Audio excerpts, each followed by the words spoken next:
Let's get it started. Let's get it started in here. Let's get it started. Let's get it started in here. Yeah.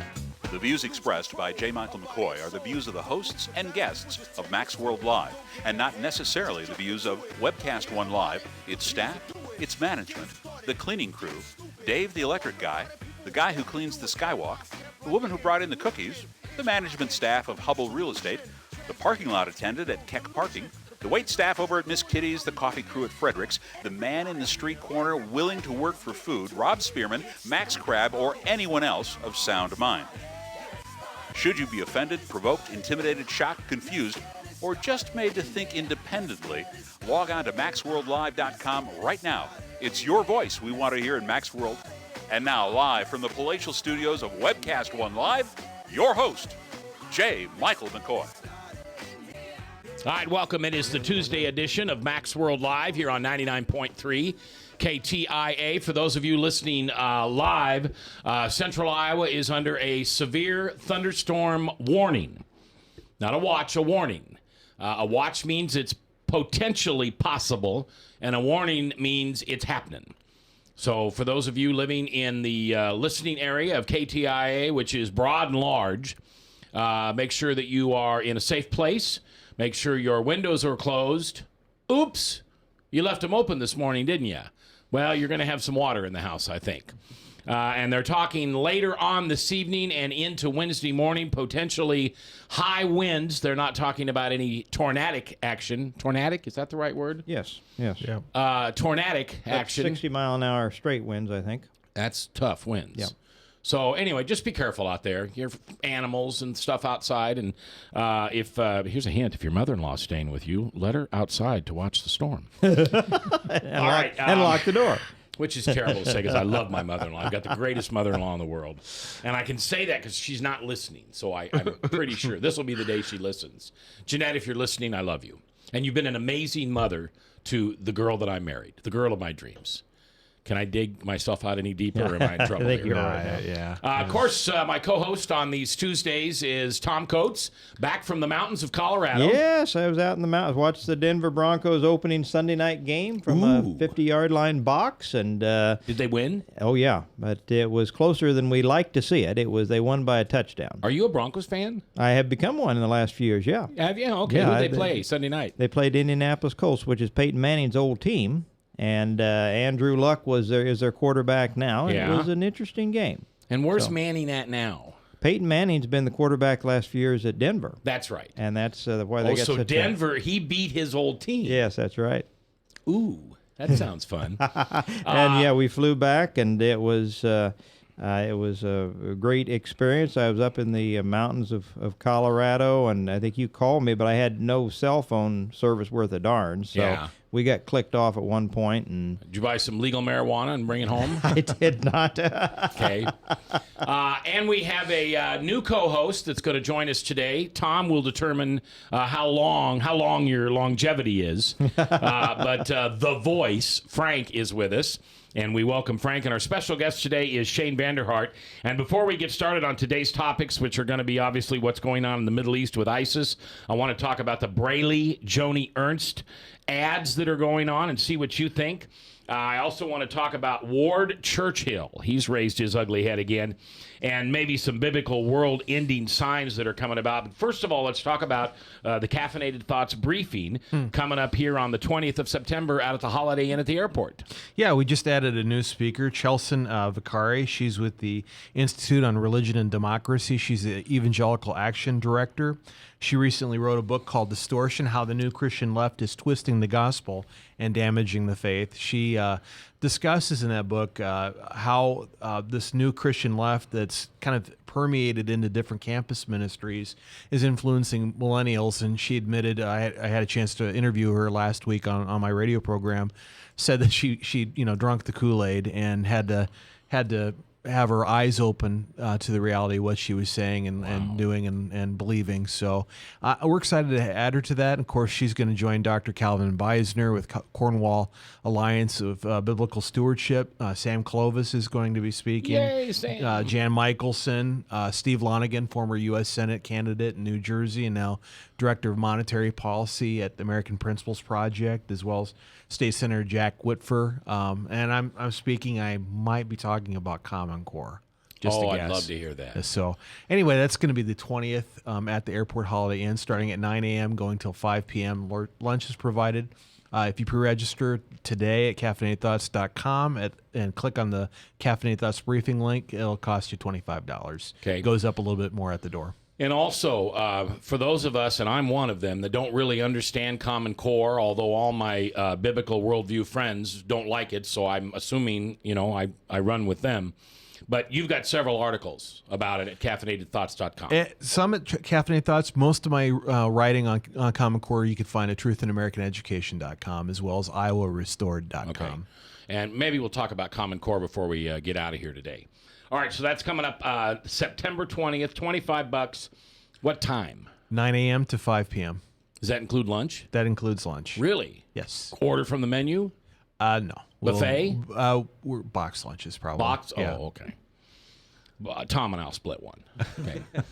All right, so let's start out with I'm going to read you something that a pastor friend of mine put on Facebook. And I'm not saying this is accurate.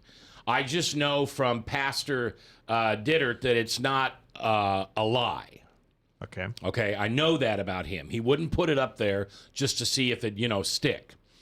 When Obama uses the term ISIL, which is ISIL, he is including Israel, meaning he hopes they, whoever they are, take over Israel as an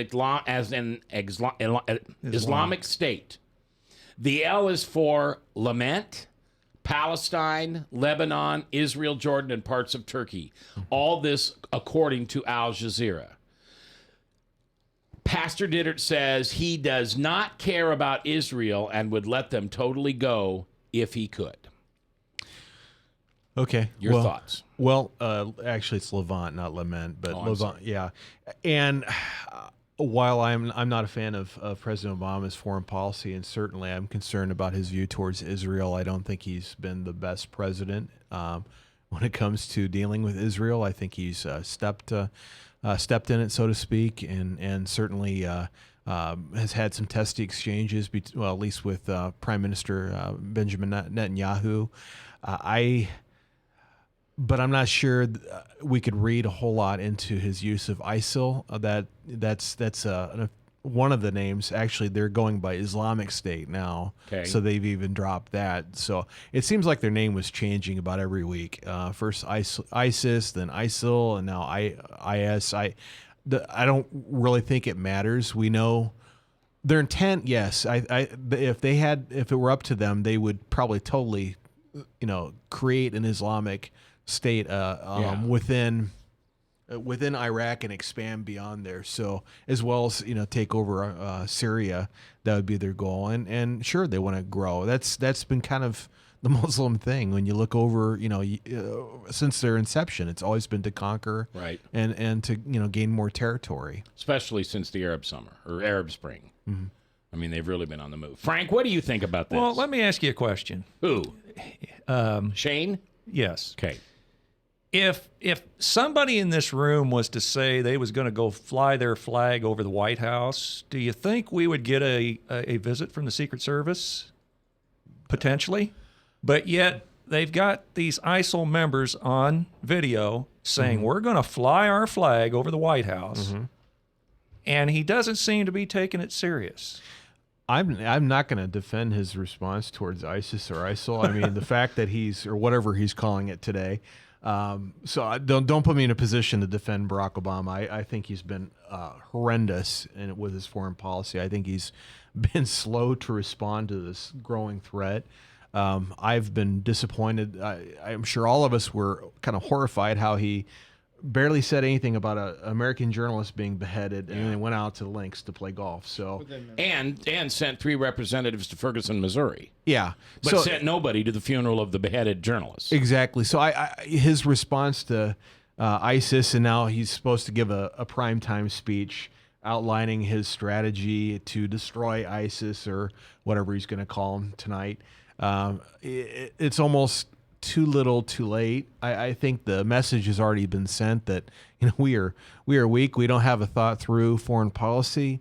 We're kind of making this up as we go along, and we're responding to political pressure now because people expect us, even Democrats expect us to respond a certain way, and we haven't been doing it. So,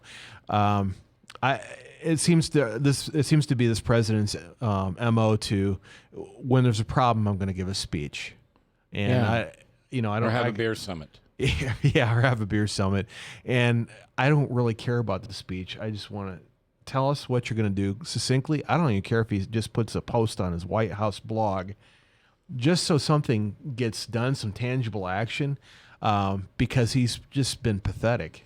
All right, let me play devil's advocate with you for a minute, okay? For a moment, see me as a I got that bad taste in the back of my mouth. I just threw up a little bit. An Obama supporter.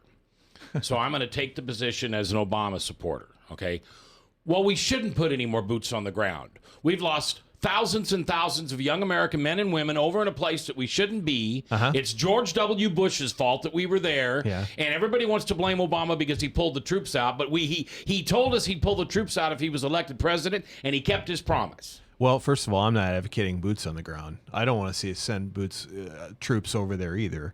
What I'd rather see is targeted airstrikes to provide support for the the Iraqi army to be able to regain territory, as well as protect innocents. That's my primary focus, is protecting those who are being persecuted. I don't necessarily care if we uphold the current Iraqi regime. I think that Milwaukee or what's his name? I know who you're talking about. Yeah, whoever that guy is, he's just been horrible. He's not garnered the type of support he's needed, and I think, frankly, it would be a losing proposition to try to prop him up. I think he needs to go. Whether that's our place to say that, I don't know. I let the Iraqi people figure that out, but we need to protect those innocent people who are being targeted for genocide. That, I think, is primary focus. Then provide the arms for the Kurdish people, like we promised we were going to do. Tom. Yeah, you did sound a little bit like some of the Democrats that I hang out with. Yeah. I'm getting You awful. and I are so blessed to have those people around us. I know. I'm getting so tired of them saying that George Bush lied, when not only our own intelligence, but European, Jewish intelligence all said Saddam Hussein had weapons of mass destruction, and which is the point. And Obama seems not to care whether some of these radicals, Iran and others, get the nuclear weapon. He seems to think that that's something that's beyond his interest. I think it has to be looked at in intent. He's taken out and destabilized legitimate areas of government. Now, people we maybe like Mubarak and Gaddafi, people like that we didn't particularly like, but they had a stable force and they were tamping down these really radical elements. Now, I think, Shane, in what I gather, and you probably know a bit more than I do, but I'm thinking that some boots on the ground over there are going to be necessary for intelligence and spotting on some of this. Sure, yeah. There would probably be a limited footprint, I suppose. I think we need that. We need very much guys to start arming the people that are fighting these guys. Yeah, and then that would even go for the situation over in Russia, too. I think they are crying. I mean, the Kurds that are fighting these guys are crying for heavy armaments. Obama's not giving it to them. They're having to look now to Germany and other places. Yeah. At the very least, let's arm the good guys over there so they can properly defend themselves. We maybe have some strategic people in there to help coordinate the efforts. And I think that now the American people are seeing it. I think when the media saw the head cut off of one of their own, they didn't care about the rousting of the Christians or the Jews. They didn't care if men, women, and children of Christians were murdered over there. But when they saw one of their own get their head cut off, Obama within minutes head back to the golf course to yuck it up with his ex-NBA buds on the golf course. That was a bridge too far. All right, we're going to take our first break, and when we come back, let's play a fantasy game for a minute. And I know this is far-fetching. Let's just say Obama's smart, and he's got a strategy here, and he's just not revealing it. And that's kind of his MO in other areas. We'll talk about that. Shane Vanderhart is here from Caffeinated Thoughts. Frank and Tom and me and Ryan and you. From the RE/MAX Real Estate Concept Studios, this is Webcast One Live.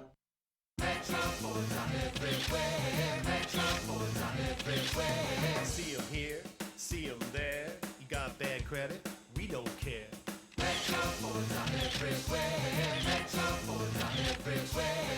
Visit emetroford.com for your guaranteed credit approval. Good credit, bad credit, no credit. Everybody drives with guaranteed credit approval at emetroford.com. Visit emetroford.com today. Get away from us, you mean old credit card. We don't have any more money. We're in trouble now. Save us! Help! Somebody save us! Somebody help! Help! Save us!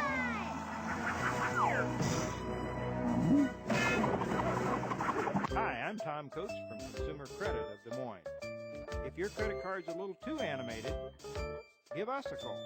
Hooray! We're saved! Consumer Credit! You're our hero! Hey, psst. Let me let you in on a little secret. You ready? Always try to do business with people, not places. Especially if you seek honest Christian business people. And when it comes to my car, I really need to trust who's working on it. Now, my family is so blessed. A few years ago, we found a family-owned automobile repair shop that operates as a Christian business also. Open, honest, reliable, trustworthy. It's AMCO on Hickman Road in front of Kmart, and it's a family-owned Christian operating business. This family treats your car as if it was their car. Everything from oil changes to transmission repair and everything in between.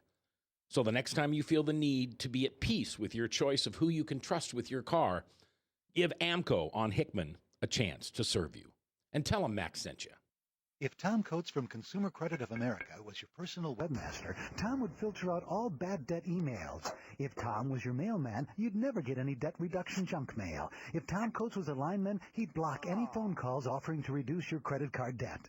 Hi, I'm Tom Coates with Consumer Credit of America, and we're still your best choice for credit counseling. We're local, we're accountable, and we can do more. You make the call when the time's right for you. When it comes to competition, there really is none for Consumer Credit of America.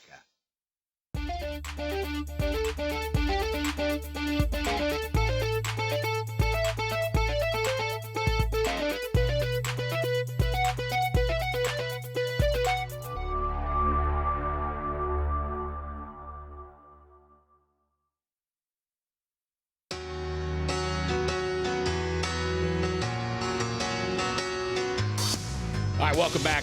21 minutes after the hour on this 9th day of the 9th month in the Lord's year 2014. I'm J. Michael McCoy. Shane Vanderhart from Caffeinated Thoughts. He's got his big Decaffeinated Thoughts briefing coming up on... That'd be tragic. Decaffeinated. What did I say? You said decaffeinated. Oh, I'm sorry. Caffeinated Thoughts. On the September 20th, coming up here in a couple Saturdays.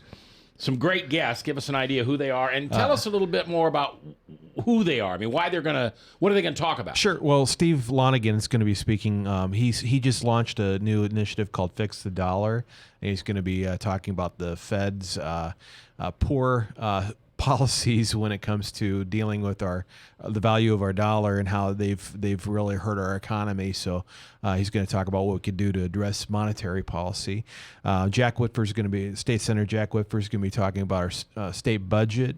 Jennifer Bowen will be talking about the life issue as well as webcam abortions. Chelsea Vicari will be talking about how parents can prepare their kids before they go to college, even if they're going to campus ministries, what they need to be prepared for when they send their kids off to college. Then trying to think of his, Dr. Beisner, Calvin Beisner, will be talking about the Green Agenda. Okay. And of course, I mentioned I'll be talking about Common Core. Eric Gornsmith, the Iowa Association of Christian Schools, will be talking about school choice, in particular education savings accounts.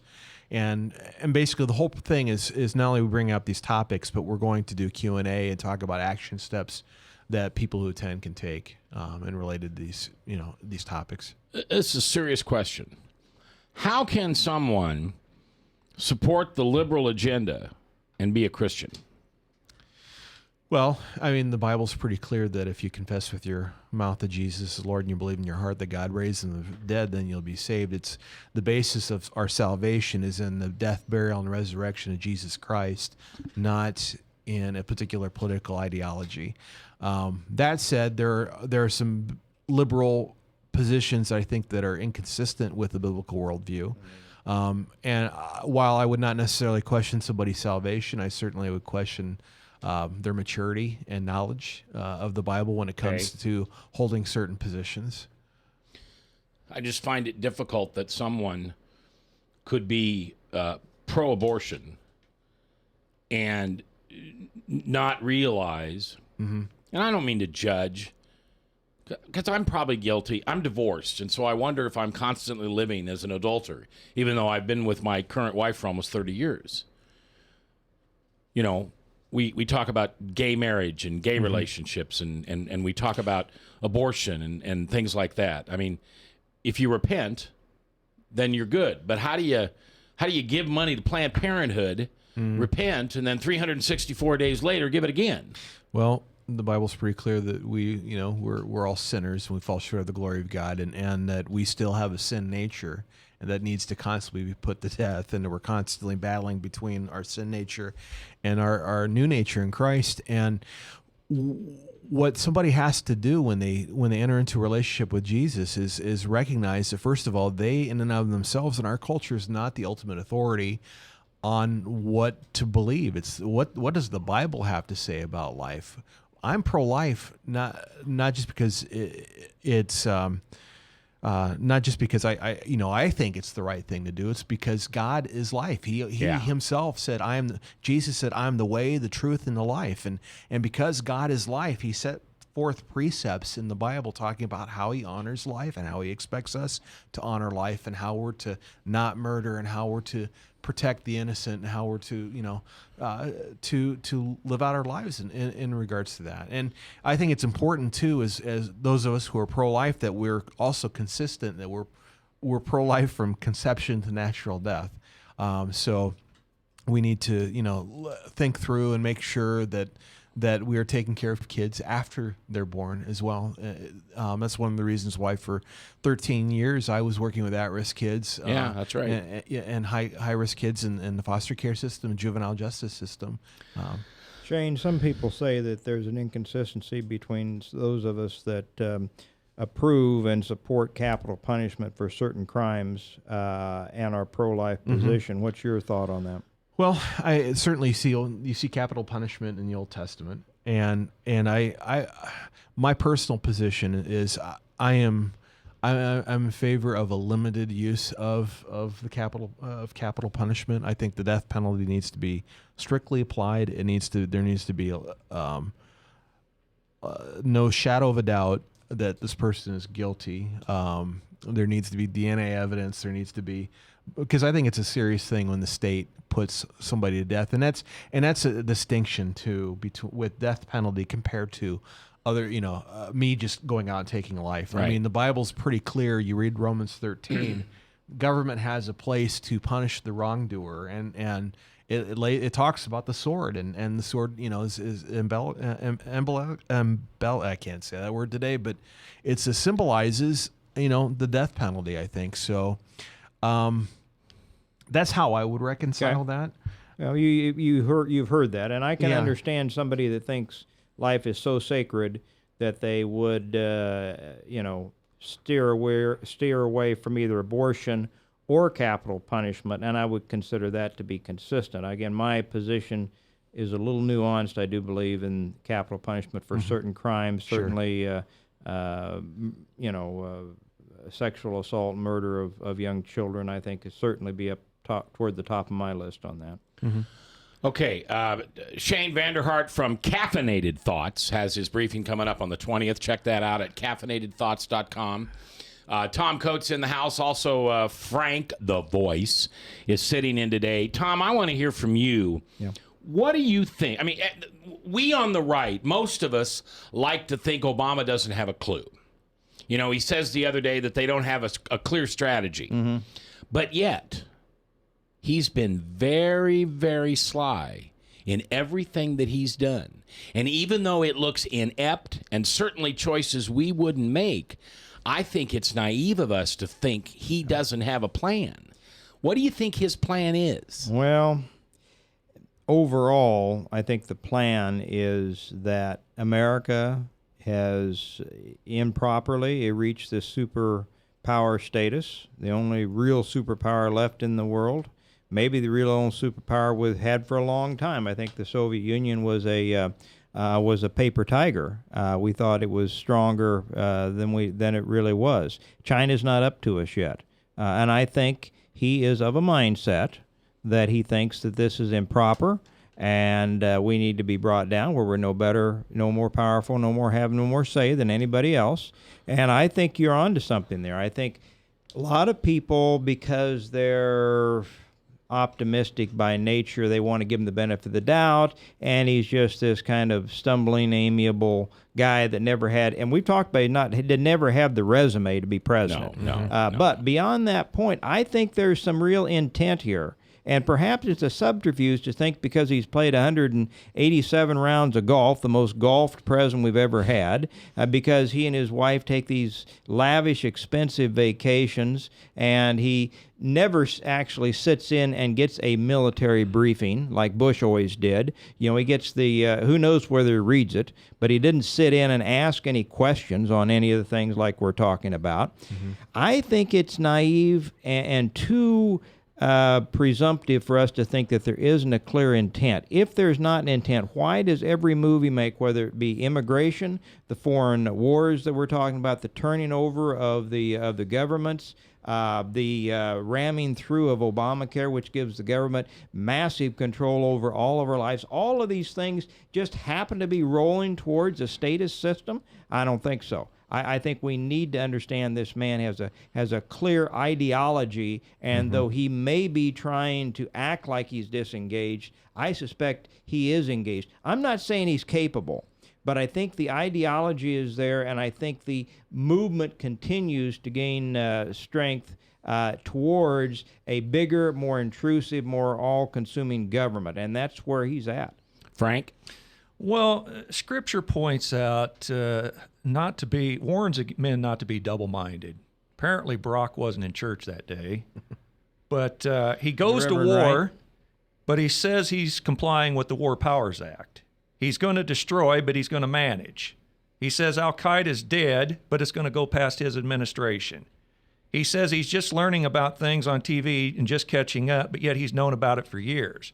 Now, Jack Keane was on Hannity last night, General Jack Keane, and said that they have been following and monitoring ISIS for 3 years.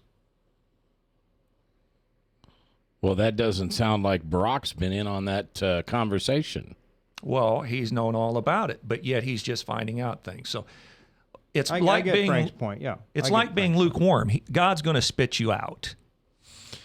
Well, can't happen soon enough to suit me on that guy. Shane, what do you think? Well, I agree with Tom. I think he does certainly has an ideology. He has a bent. Things that he either neglects or decides to do is certainly thought through, I'm sure. I think he's clearly in the wrong in this instance, and I think the American people, I'm looking at a poll, or ABC News reported yesterday, that his presidency has just hit a new low by 52 to 42% margin. Americans see his presidency as more of a failure than a success, and just 38% now approve of Obama's handling of international affairs, which is down 8% since July. That's a career And Shane, low. I think that poll you quoted, I think that was all Americans. I think when they polled the registered voters, it was even worse for him than all Americans. I think and the motivated voters, it gets even worse. I think there is a fervency, and now they're starting to worry about it. I think Obama had every intention of doing an amnesty bill. Now he's backed off of that just in the last week or so because the polls are starting to roll so far against him, especially with the beheading of and many of his media sycophants turning on him because one of their own got his head taken off, and Obama seemed to care less. I think they are now running scared because I saw a poll just to put out today, 65% chance that the Republicans now take the U.S. Senate. Even places like Minnesota, which were a lock a month ago, now they're starting to worry about that idiot former comic Al Franken losing his seat. Which they should. It's amazing to me that the folks up in Minnesota have elect people like that. Crazy. They say the same thing about us and Tom Harkin. That's true. Good point. So, yeah, President Obama, he's done what he wanted, transformative change, and he's brought it. I think those of us who back in 2008 who spoke out against Obama pointed out the people he hung out with, pointed out his former pastor, pointed out different beliefs that he had. It's like we weren't kidding. And we're seeing the fruit of his statist ideology. Yeah. So it shouldn't surprise anybody. Am I the only one? And I've done this. I have followed someone with an Obama bumper sticker. And in one case, there was a nice public place. It was a Casey's that I could get out and very gently approach the woman and say, I notice you have an Obama sticker on it. Are you still pleased with what he's done? And her answer was, well, my son worked on his campaign, so yes. That's a great reason. Isn't that? Yeah. All right, when we come back, here's a question. Over 1,000 children across the Midwest in this country have been stricken with a respiratory disease. Many in intensive care. 300 alone in Kansas City. Where did this disease come from? Could it be illegal immigration that has now entered the public schools? We'll talk about it next on KTIA. From the RE/MAX Real Estate Concept Studios, this is Webcast One Live. I'm Brian Leach, owner and general manager of Service Legends. I brought along a couple of the home comfort heroes. Hi, I'm Tammy Wells. I am Nick Wondershad. I am administrative manager. I am the senior technician from Service Legends. It seems like every good thing, when you feel it to the bone that it's good, there's a lot of hard work put behind it. I don't think that you can fake it and have it turn out good. If we seem like, okay, that's just weird, it's just a furnace, why would you believe so deeply in a furnace? It's not just that, we want to show the world that you can have good service. Yeah, it's gotta be, it's your home. It's built into our daily trainings, it's built into our culture, that we're gonna do whatever it takes to have each client say they love us, period. That's why we spend all the hours in the training that we do. And if we guarantee it's gonna be a good experience for you, or else it's free, what type of work do you think we're gonna do? There is a guarantee.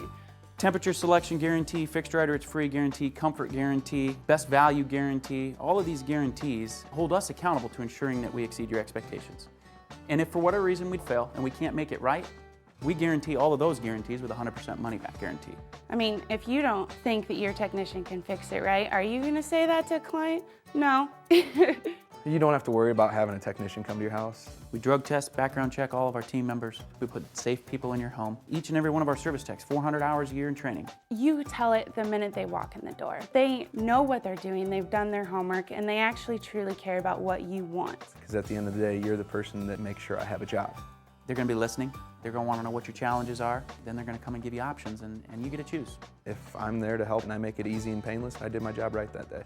Well, when it comes to your comfort, safety, and your family, You don't necessarily go buy the most expensive, but you get the most bang for your buck. Oh, it's worth it because there's a lot of people that will find a way to get it to work right now and then leave and then come back, charge you again, and the cycle just repeats itself. So when I'm out there looking at the furnace, I want to find why it failed today. How can we change the part today with something that you're not going to have to worry about? Is it worth changing the part today? I mean, you can put a lot of money into a furnace. I can fix parts all day. There's good job security in that for me, but is it the right thing for you?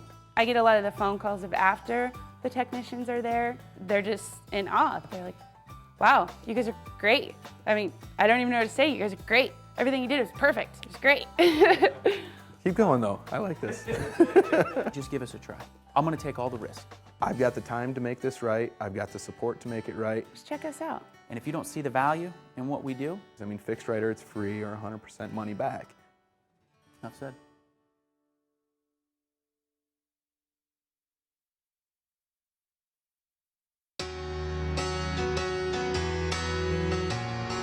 Okay, welcome back. 22 minutes before the top of the hour. Salem Radio Network News at 4. And then Pastor Michael Mudloff from Westkirk Presbyterian Church with True Blue today, along with Chris Roloff. I'm J. Michael McCoy, if I haven't told you lately. Thanks for listening. Love this job. Couldn't do it without you. My co-host, Mr. Tom Coates. Our new Coco host. Maybe that'll be your name, Coco. Coco host is The Voice, Frank, and our guest today from Caffeinated Thoughts is Shane Vanderhart. Tell us again about your briefing coming up on the 20th. Yes, Caffeinated Thoughts briefing. It's a policy discussion. We're talking about worldview issues. We're talking about public policy issues and how Christians could be salt and light in the public policy arena. It's going to be great. It's $25. $25. Go register at caffeinatedthoughts.com. Click on the Caffeinated Thoughts briefing. And Shane won't tell you this out loud, but they're serving prime rib for lunch, along with duck under glass. No, but you do get a box lunch. Yeah. All right. This is breaking news as of this morning, so it's not breaking news at 20 minutes before 4, but breaking news this morning, 540 children were admitted to the Cincinnati Children's Medical Center over the weekend with this new strain of this virus, this flu-like symptom. Over 1,000 children nationwide over the past 10 days, 300 cases in Kansas City, Missouri, and 15% of those have been sent to intensive care. Obviously, I think this has something to do with school starting across the country within the last 2 or 3 weeks. Am I wrong to try to connect this flood of illegal immigrants, people who have not had the medical care that our families have had, children who have never been inoculated, immunized, maybe have had no health care whatsoever in their lives, and they enter the public school system in the middle of August in the year 2014, and 3 weeks later, we've got 1,000 and more kids in areas that are populated where these illegal immigrants were sent, coming down with these viruses. Well, do we know where these illegal immigrants were sent? I think that's part of the problem. I certainly, it's certainly, I think, a reasonable theory because it's certainly an issue. These kids do present a potential health risk for our own children who have been immunized, but we don't exactly know where these kids have been placed, and I think that's a big part of the problem. Had governors known, they could have directed their Department of Public Health to address the issue, but of course, crickets from the Obama administration. So, it may or may not be the case, but I think it's certainly a reasonable theory. Well, a few weeks ago, before we had some of the international terrorism and some of the stuff go over in the Ukraine, there was a greater outcry about this stuff going on the border.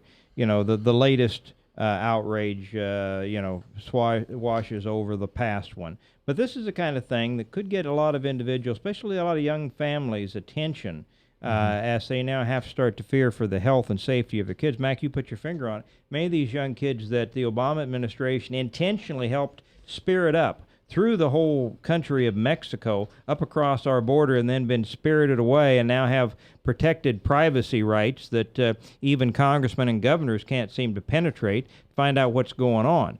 But this could go back around as some of these schools that these illegals have been put into. They have not been inoculated. I heard a doctor that specializes in these kind of diseases saying these are things that this country has not dealt with in many decades. Many of the doctors out there don't even know how to deal with these kinds of things because they don't see them anymore.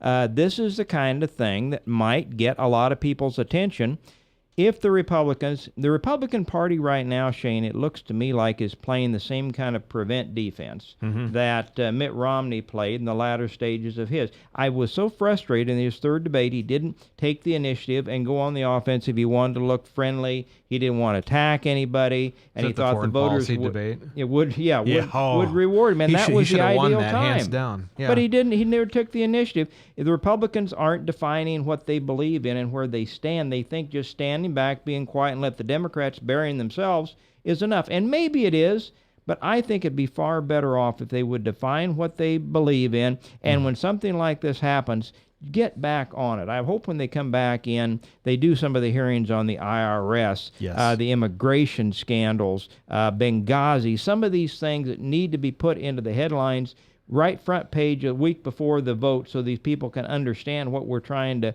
vote against. And hopefully the Republicans can define a little bit about what they're for. What do you think? Oh, I totally agree. We were talking during the break about just totally different issue than in this particular outbreak, but the Ernst campaign has been crickets when it comes to Braley releasing an ad criticizing her position on abortion. For instance, this particular ad said, in the state Senate, Ernst sponsored an amendment to outlaw abortion even in the cases of rape or incest. And Ernst's bill would have banned many common forms of birth control. No information to back that up. Ernst even wants criminal punishment for doctors who perform an abortion, the narrator of the ad states. Well, duh. Of course, if you're gonna ban abortion, if you're gonna make it illegal, certainly there has to be some criminal penalties. And basically Republicans have been unwilling, and I think rightly so, because politically speaking, it's a non-starter to criminalize mothers.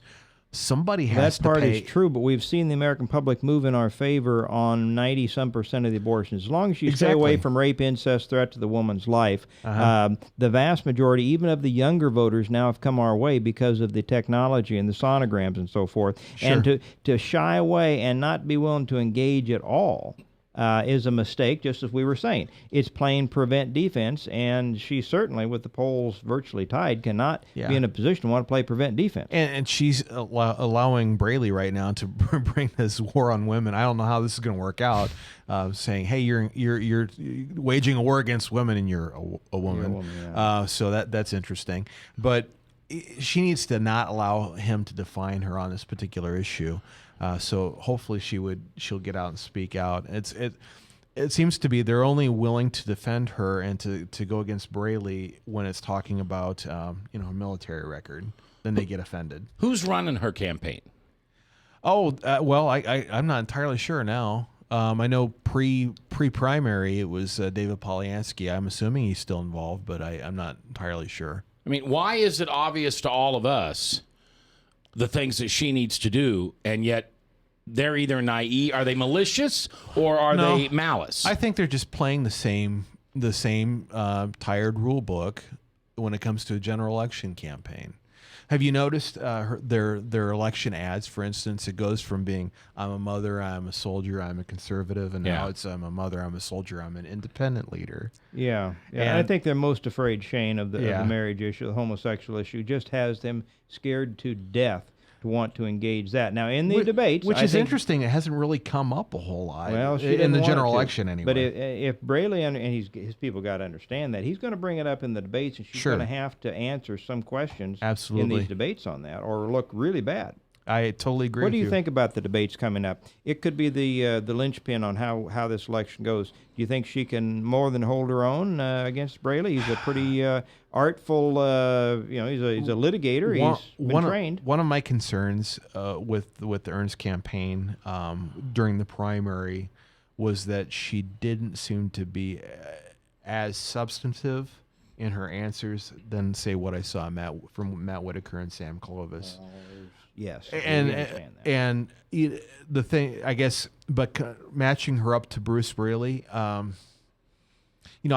think she'll be able to hold her own on a lot of different issues, but she's going to have to I think, show a little more substance than what she did during the primary campaign. I think, in particular, those independents that she's going after, they're going to want to see that. What did you say we're hearing from the White House? Crickets. Yes. There's that cricket. There, we were looking for that cricket. Where that cricket is? Absolutely nothing. All right, we're going to take our last break, and when we come back, let's talk for just a second about Ward Churchill. Yeah, let Frank talk about Ward. And find out what he's up to. And if you don't know who he is, I'll let you Google him over the break. And even if you can't Google, we'll tell you when we come back. Shane Vanderhart from Caffeinated Thoughts is our guest. His big briefing coming up the 20th out at the Holiday Inn, Airport Holiday Inn. Hope you plan on attending. $25, and that includes lunch. And you'll learn a lot. And it's a biblical-centered briefing. We'll see you in a minute. Hey, psst. Let me let you in on a little secret. You ready? Always try to do business with people, not places. Especially if you seek honest Christian business people. And when it comes to my car, I really need to trust who's working on it. Now, my family is so blessed. A few years ago, we found a family-owned automobile repair shop that operates as a Christian business also. Open, honest, reliable, trustworthy. It's AMCO on Hickman Road in front of Kmart. And it's a family-owned Christian operating business. This family treats your car as if it was their car. Everything from oil changes to transmission repair and everything in between. So the next time you feel the need to be at peace with your choice of who you can trust with your car, give AMCO on Hickman a chance to serve you. And tell them Max sent you. Get away from my Sumito credit card. We don't have any more money. We're in trouble now. Save us! Help! Somebody save us! Somebody help! Help! Save us!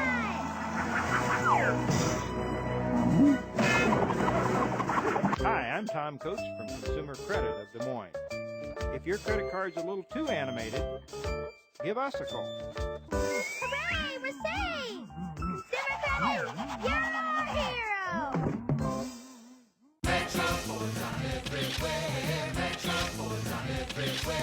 See them here, see them there. You got bad credit, we don't care.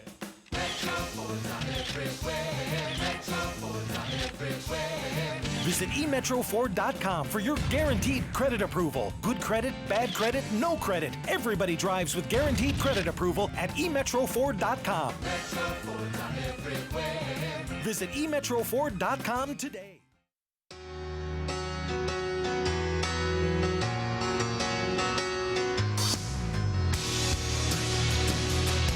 Okay, 10 minutes before the top of the hour, Salem Radio Network News at the top. And then, of course, we have the incredible Michael Mudloff with Westkirk Presbyterian Church and his show, True Blue. Ward Churchill, what an interesting fellow. He says some of the most outlandish things. Now, he was with the University of Colorado, and he has been let go. Which Tom just made a good comment off air that he had tenure. So that couldn't have been easy. No, but he was embarrassing even to the leftists that populated the University of Colorado. And that was primarily leftists. But when you get that far out, you can't afford to be tarred with something like that. But. Mm-hmm. Yeah, he wrote an essay in 2001 on the justice of roasting chickens. In the essay, he claimed that September 11th attacks were a natural and unavoidable consequence of what he views as unlawful U.S. policy, and he referred to the technocratic corps working in the World Trade Center as little Eichmanns. Wow. Frank, you're not a fan of this guy, are you? No, I watched Kelly Files last night. She's got a 2-part interview that's going to continue tonight. But my problem is the point of view that Republicans take when it goes to confronting this kind of ideology. You can't play nice with Democrats. This Democratic is why we've got havens on our college campuses for speech like this. And Republicans got to take the attitude, we're not playing tiddlywinks with Democrats. We need to defeat them. And I don't like this reaching across the aisle. You reach across the aisle, you're going to get your arm broke. You step across the aisle, you're going to get your leg broke. You stick your nose across the aisle, you're going to get punched in the face. And McCain and Romney wanted to play nice with Obama instead of attacking him on Bill Ayers. We said that earlier, Frank. I watched the same interview, and I was just, I mean, there was a level of visceral feeling that I have not felt watching an interview in an awful long time with this man. But I thought, as I cooled down after it was a brilliant stroke by Megyn Kelly to get him to come on to sit down for these interviews. If he were half as smart as he absolutely believes that he is, he called her dense at one point and was insulting. I mean, you could see he was getting angry over there. But Megyn Kelly is an attorney. We talked about an attorney being, Bruce Braley a little bit ago. She's an attorney. She knows how to get at these people. She is probably a whole lot smarter than he actually is, although he believes he's the smartest man to ever trod the earth. I think it was brilliant that she was able to get him on there and make him and define him for the audience, because the more we can do that, Frank, the more, if it has to be Megyn Kelly, it has to be Megyn Kelly, the more that somebody on our side is able to properly define, no, sure, this guy is, he's in the top 99.9% of the radicals out there, but let's use him. Let's use the most offensive one as the poster boy for the opposition. That's why I like to see, Debbie Blabbermouth Schultz get out there. And, Bill Clinton wanted to replace her. Yeah. And Obama, stabbed him in the back again and put her back in, because Bill Clinton and some of them were understanding she is not good for us to as our face and voice of the Democratic Party. What do you think, Shane? Well, I was just last week talking on my radio program about her comments regarding Wisconsin Governor Scott Walker. There you go. Using domestic violence imagery. It's like it's unfathomable to me that Democrats would still allow this woman to lead, but at the same time as Republican, I applaud it, because it's not only entertaining, but the it's gift that keeps on giving. Exactly, kind of like Bruce Braley and his gaffes, Right. So, thank you. Keep it up, We appreciate it. Well, Nancy Pelosi, Harry Reid, these kind of people aren't likable either. But let's get them up there, Frank. We need to put people like Ward Churchill up there, let him speak his piece, and then rip him up like she did so cleverly. I could see him jerking around in his seat. Megyn Kelly also, in the last 30 days, had Bill Ayers in a two-part interview. Yeah, Another classic. Another classic. I mean, so she's taken the most radical of that bunch. She's getting them in front of the camera. If I were them, I wouldn't go on her show. That shows that he's not nearly as smart as he thinks he is, the fact he agreed to do the sit-down. What do you think? Well, yes, I agree. I mean, obviously, Barack is the smartest man in the room, but nobody knows that because we haven't seen his college. Well, he does that because he keeps people like Joe Biden around. His college records. Yeah, really, it's all on a curve. But Ward Churchill must be second to Barack. but my point is I just think the Republicans need to rethink their strategy, and I'm not necessarily advocating fire with fire, but they need to they just can't play nice with Democrats when it comes to the election this year, because it's not a foregone conclusion we're going to win the Senate. Mm-hmm. They could still pull a rabbit out of there. I would like to see a contract with America 2 put up there and define, Sean Hannity has said it. I've heard other people say it. Let's say who we are and what we believe. What do you think about that? Oh, I totally agree. I think people get turned off with constant negative campaigning. They want to hear what we're for. They want to know, why should I vote for somebody rather than just against somebody? So I think there needs to be that. I think Republicans need to stop allowing liberals to define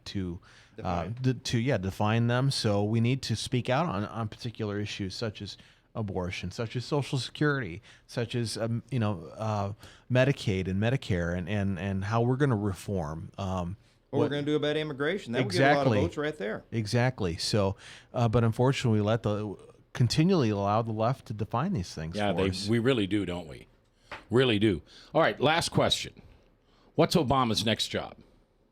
I have a Hopefully theory. obscurity, but golf pro? Yeah, golf. Golf Pro. I'm sure he'll be spending Vacation guide. even more time on the golf links, Head which of the if that's UN. even possible. Frank, you know what I was going to say. That's what I say. I think in his last 2 years, he's going to raise up the UN. I mean, that's kind of what he's saying with ISIS. Yeah. Let the UN go in and handle it. The UN will be inept, as it always has. Yeah, the UN's so Brock will offer his services as president, or not president, what do they call it? General Secretary. Yeah, of the UN and one world order. How about leader of the world? Yeah, exactly. Yeah. That wouldn't surprise me. Yeah, one world order, because that will not be an elected position, and it won't have an end of term position. And he'll do what he's done in America, and our grandchildren will grow up with Adolf, Barack Obama, Hitler. I think it depends on how badly he messes up in the last 2 years. I think so, I too. think if he goes out as a total disgrace, making Jimmy Carter even look good as he's doing right now, I think even the UN might find him to be radioactive. That's the only caveat I would throw in there. Exactly. I think the theory is good.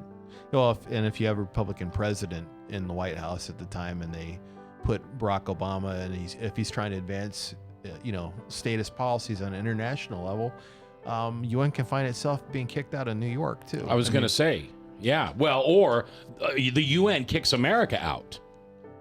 Yeah, well, that's true too. Right? Then I'd like to see how they're going to remain funded, but anyway. Yeah. All right, Shane Vanderhart with Caffeinated Thoughts, his big briefing coming up on the 20th of September at the Airport Holiday Inn. Check it out at caffeinatedthoughts.com. Tom Coates, thanks for being here. Ryan for producing, The Voice. Frank for sitting in. And I'm J. Michael McCoy. Do me one favor, would you? Tonight, sometime, when you say your evening prayers, think of somebody that you've wronged and forgive them. And then forgive yourself.